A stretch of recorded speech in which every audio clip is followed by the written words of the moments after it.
গেল বছরের ঈদে দেশে নির্বাচিত সরকার না থাকায় পোশাকের বাজার পরিস্থিতি ছিল অনিশ্চিত।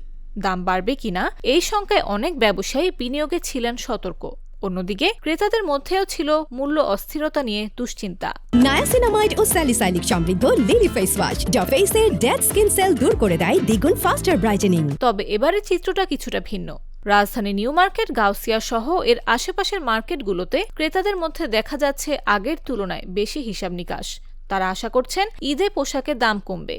তারা যে খুব বেশি দাম চাচ্ছে এটা মনে হচ্ছে না, তো আমরা একটু দরদাম করে বিস্তারিত তখন বোঝা যাবে। না, ওরকম মনে হচ্ছে না যে খুব একটা ভেরিয়েশন যে আছে গতবারের মতন, ওরকম মনে হচ্ছে না। বিক্রেতারা বলছেন রমজানের মাঝামাঝি থেকে বাজারে ভিড় বাড়ার পাশাপাশি বিক্রি বাড়বে।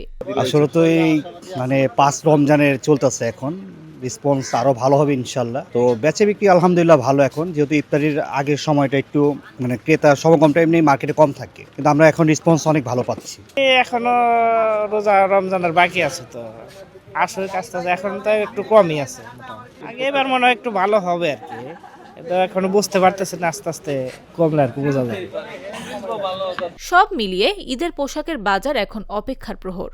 ক্রেতারা তাকিয়ে আছেন দামের দিকে, আর বিক্রেতারা ভরসা রাখছেন রমজানের মাঝামাঝি সময়ের উপর।